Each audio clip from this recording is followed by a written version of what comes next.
Hey, what's up? Welcome to A Way to Play Guitar, more originally, how to restring a guitar more properly. So we're going to start, I didn't have acoustic strings at the house, so I had a pair of electric strings. So today we're going to show how to replace your strings on an electric guitar, which is virtually the same thing as an acoustic guitar. There's a couple things you need to know for sure when you're doing this. If you have a headstock that has 3 on the top and 3 on the bottom of the tuning pegs, the top ones are going to tighten counterclockwise. So it's going to be going away from the board and the guitar. These 3 on the bottom are going to tighten towards the guitar. So the top 3 away to tighten, bottom 3 in to tighten. Remember that, because if you mess that up, you're going to have your strings looking messed up on the wrong parts. You're going to have your strings messed up looking. That's pretty much it. So top 3 out, bottom 3 in to tighten them. And if you have a guitar that's old that has strings, you don't know how you just found it at Goodwill or something, or in a closet or something like that. You're going to start with this. We're going to start with old strings on there, taking them off and putting on new ones. Another key is that when you are tightening the strings, you always want to have tension on the string, at least a little bit of tension. It doesn't have to be yanking really hard while you're trying to tighten it, but it has to have tension on it while you're tightening it, because if you don't, it will slip.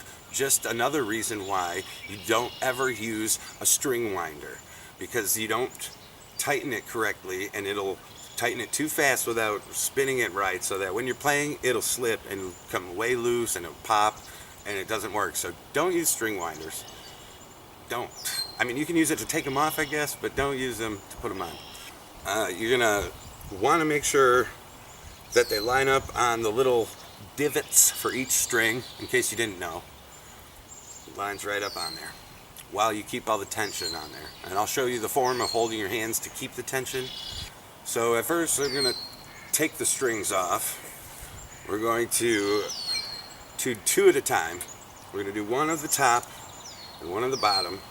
Now remember, to tighten it, you push it away and the bottom comes forward.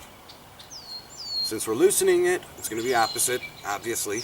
We're going to loosen the top 3 towards us and loosen the bottom 3 away from us. So take your top one and your bottom one. You start going towards yourself. You could even hear it when you play the string. And it's coming towards you. And then the bottom one, when you go away, so keep that away, and here we go. Just keep going. You got a ways to go because we don't use string winders. And my guitars stay in tune a lot more than other people's, and strings don't break as often. Once you got those pretty loose, do the same thing for the next set. The top one twist towards you, and the bottom one twist away. Just keep going as it loosens. Same you can do at the end with these last 3. Now if you have a headstock that has all the strings on the top, all six of the pieces up there, then you'll just pull them all towards you to loosen and away from you to tighten, right? Right. Anyways, these seem like they're about loose enough that I will just untwist them around and pull them out. 1 at a time, starting with the E string. We are going to untwist it around the top and pull it through so that it is out of there. And you'll have the string all dangling out of here. You can just back it right up and out of here, and you might as well just pull it out right now. You don't want to yank too hard because these twist up, and if you yank on it and it gets caught on your bridge there, it can yank the bridge out, and you'll have to try to put it back, and it's not a big deal, but just don't hulk it. It's a guitar, you want to take it easy. The really cool thing about all these old guitar strings is for the the jewelry nerds out there, they love to use these wires because it's wrapped wire already. It is very easy to use for crafts. So if you do get rid of your old strings and they don't have tetanus all over them, try to find somebody that you know, like an artist that makes wire wraps or something, and just donate it to them. You donate them all the strings. I'll show you what I do with all my strings after I take them all out. Alright, pull them out one at a time. They'll be twisted and stuff at the end, so you can unhook them and tangle them. Just be careful. Lay them down flat on top of each other one at a time so they don't just get everywhere, because these things are sharp. They could stab you right at the ends, and they can fly around anywhere. They're like wacky, wavy, inflatable string knives, man. Anytime, so be careful.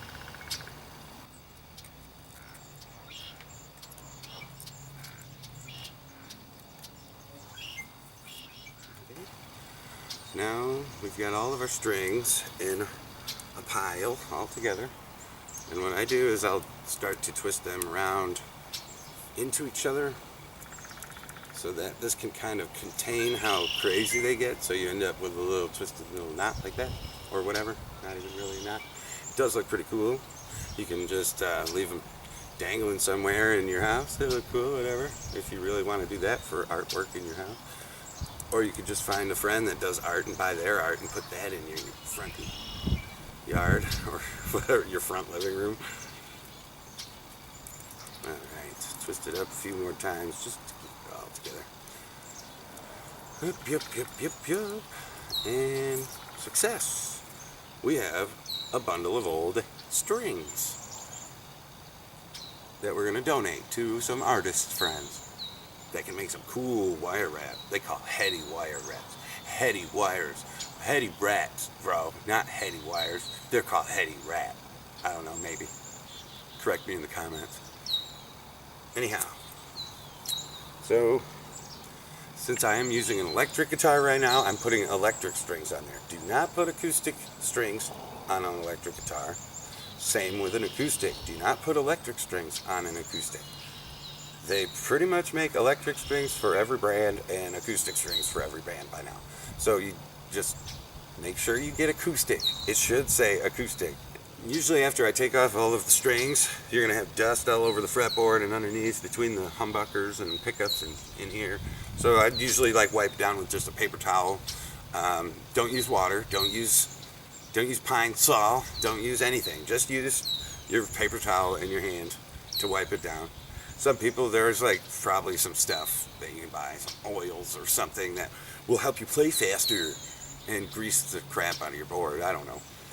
But honestly, you don't really have to do anything. It's mostly just so it looks better after, because you never really get a chance to clean under the strings until you take them off. So now that you have an opportunity to clean under there, take the strings off and you can...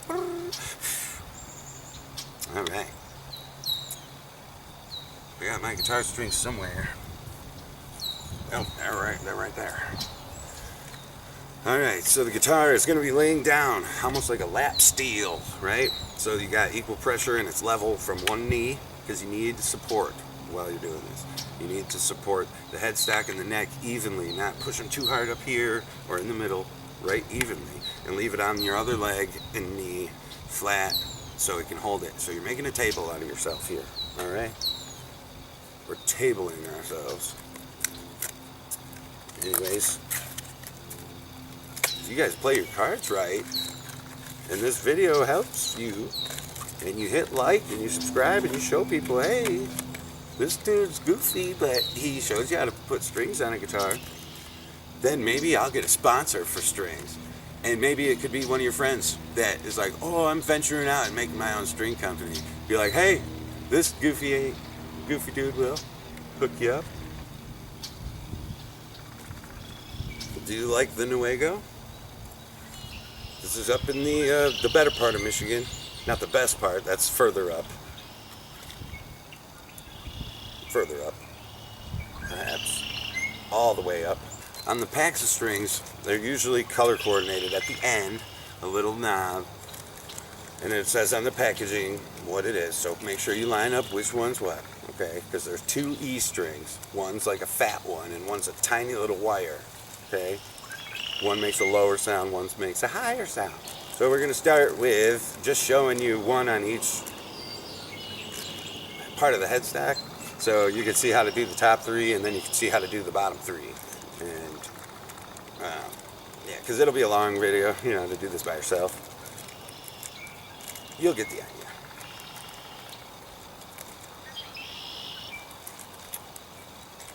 Well, I don't know. If I say their name, they'll probably put a commercial on this, because there shouldn't be any commercials or ads for this video. But we're using Daria. I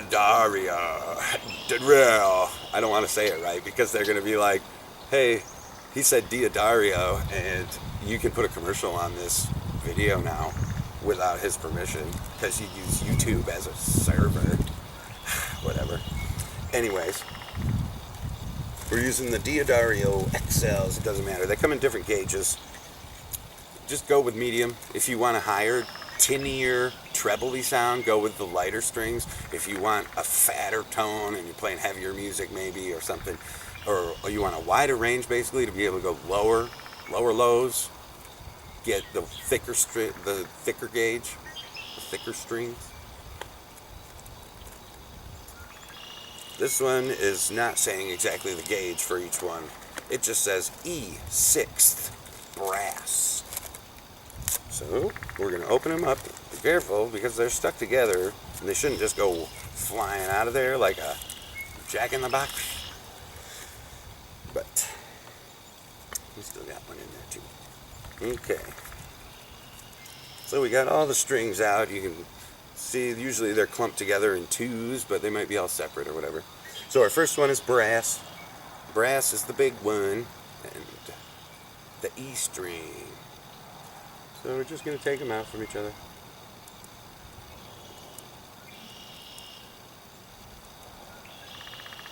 Usually you just have to unwind it right back to itself, and then it just explodes. So be careful. They can get you. So we're going to start with the brass. You just feed it through the hole.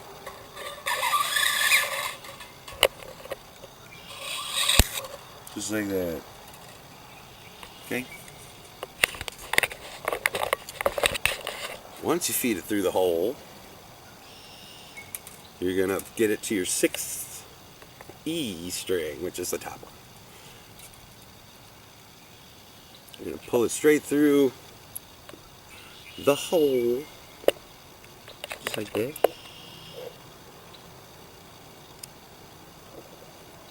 You're going to pull it all the way through.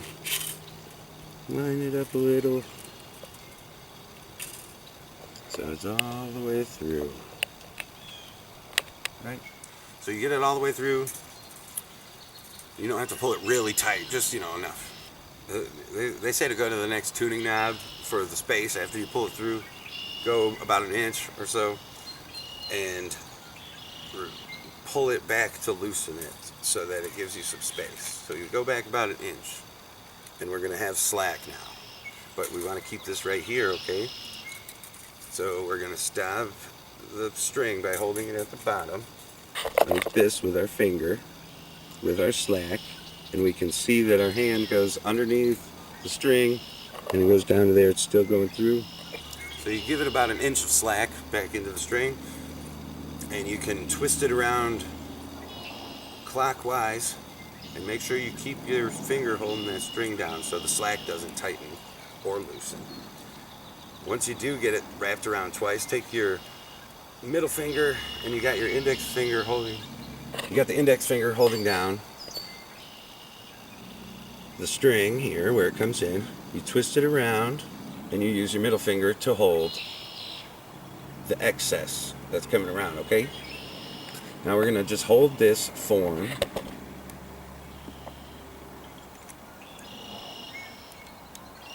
Just in this weird way, our middle finger's holding the excess after we wrapped it around. We've got the index holding the string right before the tuning knob hole. And then we've got our hands here, fingers in the back, a thumb holding the string up, just like this, exactly like this. Okay, so you're going to be tightening it, and while you're tightening it, your hand up here with your thumb and your ring finger will be supplying the tension that you need while you're holding down the string in the other spots. So once you start to tighten, you're going to start getting more excess off the top. And what you're going to want to do after you tighten, say you get it around as much as you can before it starts being too much excess, while it twists around, because it does get a little tricky, you just stop twisting, keep the tension everywhere, and just pull the excess, reapply your middle finger, go back to twisting it all around, and you're going to want to basically have that index finger holding the string down as close to the tuning peg, like maybe about a centimeter to an inch away from it, because you're going to want to kind of keep that string low on the tuning peg while it's going, while you tighten it. And as it gets a little tighter, you can release your spot here, your excess. As you're tightening it more, you'll see that you're still holding the pressure down, the tightness, the tension. And you're going to want to make sure it lines up on the bridge perfectly, up here like this, so it lines right into the divot. And you're going to want to also make sure it's lined up in this divot in the headstock, okay? And you keep tightening it, and it's going to get tighter and tighter, but you don't have to worry about it getting too tight, because you're going to want to leave it like low. You don't want to get it too tight. So it's going to be like boom, like that, right? Okay? So when you're done, you've got this in that form of holding it. You just want to hold it here while you're pulling it tight in the back, okay? You just want to, however you got to do it, you can find your own way, but you just keep the tension on it enough while you tighten. And now we can just fast forward through the next two until we get to the one on the G string.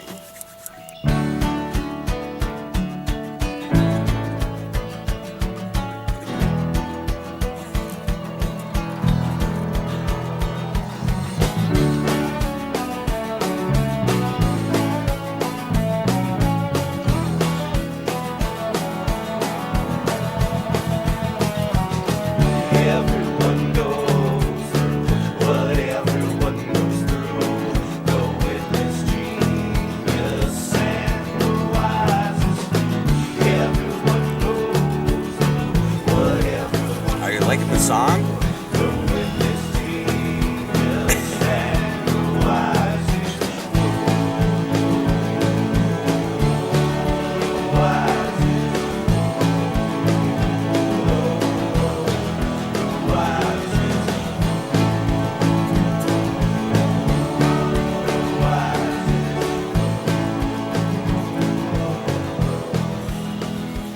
Alright, so now we're on to the G string, which is going to be the furthest out on the bottom. And with this one, just remember the bottom three strings get tightened towards you to tighten. The top three are away, bottom three come towards you. Oh, yeah, and by the way, I don't care about Diodario strings at all. I don't care about any of that. I don't really like Diodario so much. I don't really have a preference, but I mean, it was always cool to have Ernie Ball strings, because, you know, back in the punk rock days, there was only so many Vans Warped Tours that was put on by so many sponsors of strings, and I mean, you know, they actually do got acoustic.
chord now.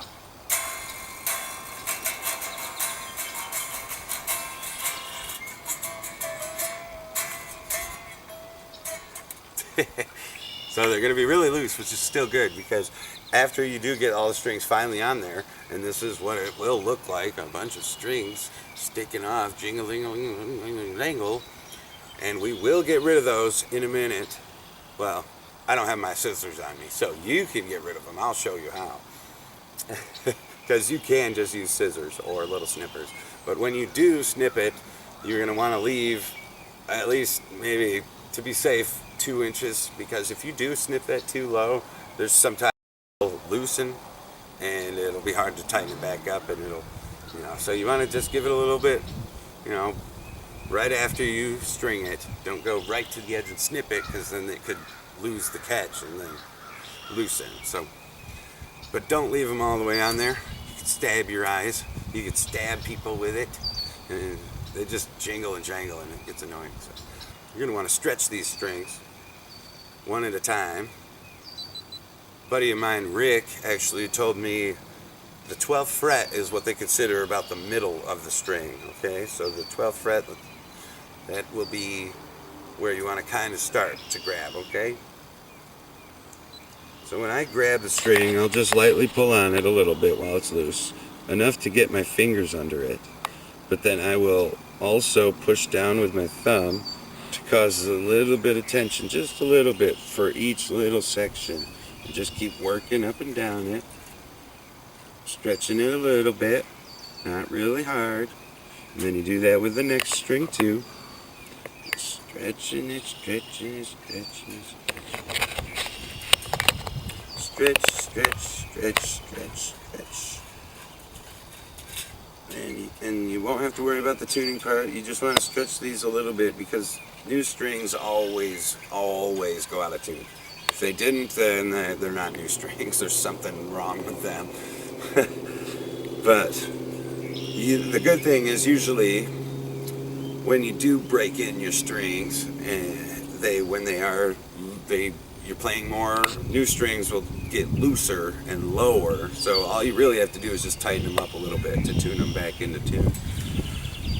And so before having to do that, like if you don't stretch these strings for a longer time, you're going to be stuck with strings that go out of tune, because it takes a second to kind of get it stretched into spot. So once you have it into place, and you can just do this, stretch it out a little bit. All right. Usually I'll play like a chord and start doing and stretching them here, stretch these down, get these all the way, and then especially up here around the 2nd fret. My buddy Vince showed me that. That's a good spot to stretch them, up here towards the neck. There you go. All right. So now you can tune it.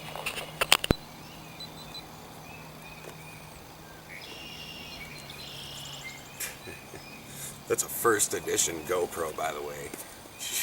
GoPro 1. They don't make those anymore. That's the quality I go for. It's probably too dark out here. Anyways, so you're going to kind of leave that tension on there, bring it up a little bit. This is where you can totally get a tuner. And it's going to be a little weird, because it's going to be so low. It's not going to register on the tuner as much, so you're going to have to come up a little bit. And you can, if you basically have been playing guitar but you don't really know how to string it, and this is you learning it, you're going to already kind of know around the tension that a guitar has then, because you're used to playing guitar by now. And so you just kind of keep tightening it. You don't have to worry about it too much. Don't tighten it too much, obviously. You want to still be able to have slack on there. And you always, when you tune up and into tune. Don't go tuning and it goes up too high and you try to drop down into the tuning, because that'll end up having too much slack and it'll end up leading you to go out of tune too low. So always, even if it's like just barely too high, go obviously too low so that you can tighten back up into tune. Sincerely.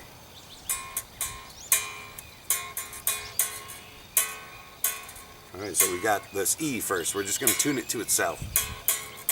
And then 5th fret.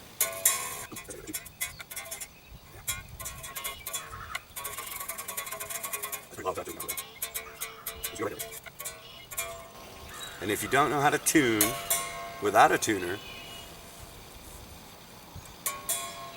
I can't do it by ear, like, oh, this is an E for sure. No. I don't think people really can do that. I mean, maybe they can, but whatever. I'm reluctant to believe it's that simple. Until they show me that they can do it perfect. But anyways, we're going to try it.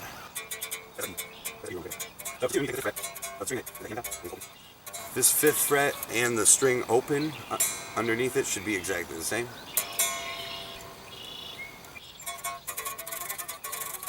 Alright, same with the A string. Put it on the 5th fret and that should be open D. We're going to tighten it up so that's away from us. Cool part about tuning is when it does get in tune with itself, you can literally like feel the vibrations of them getting closer and closer, and then they sync up, and that's when you find that like right in that pocket, and that's a fun part of tuning because it's actually really cool to hear like the tremolo of it and everything.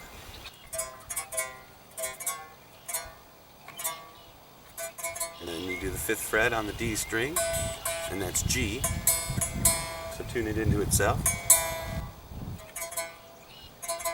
Yeah, the G string is always a little sensitive. So, you know, give it a little slack. It's not too bad.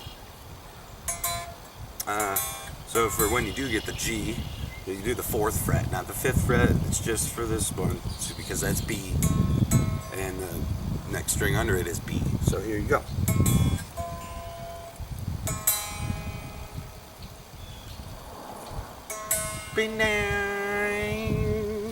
You know, you can do that on a guitar and your voice. The bottom one on the E though, when you come back to hold the 5th fret on the B string, should be E, open E, and this one too. So you can tune it just by hitting the top E and the bottom E.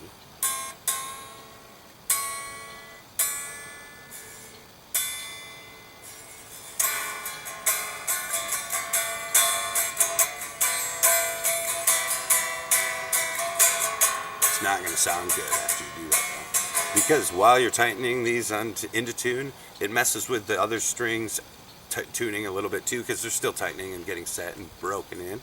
So after you do go through it, you're going to want to tune it more than once pretty much. So we'll see where we're at here, and we'll see if our guess on how close we are to actually being in an actual E.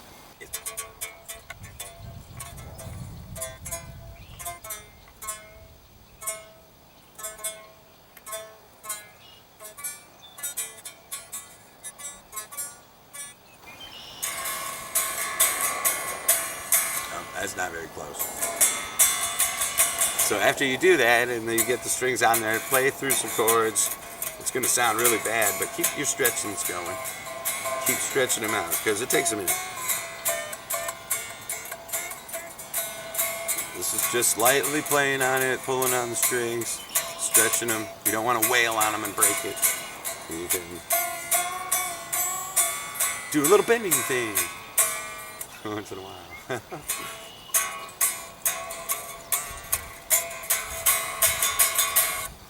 Alright, so anyways, I was way off. Especially now after they've re-loosened, but we can try it again.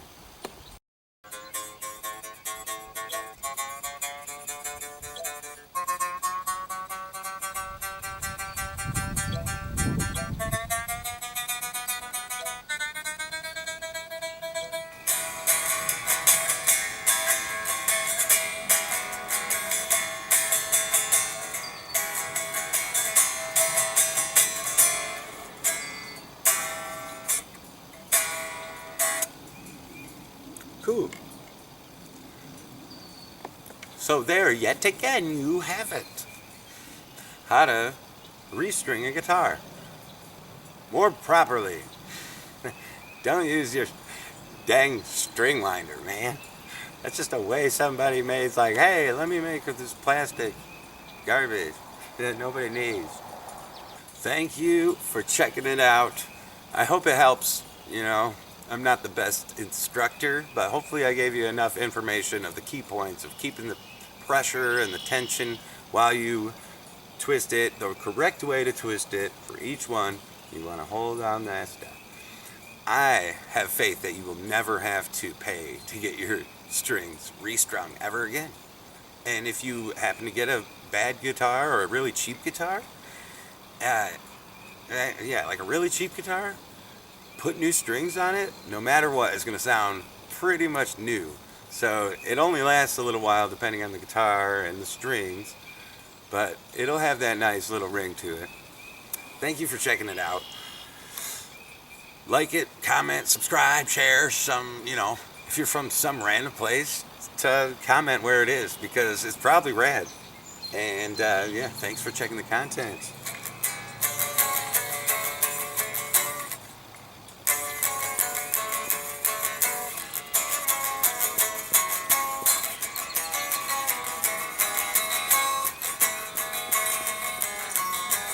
Everyone goes through what everyone goes through.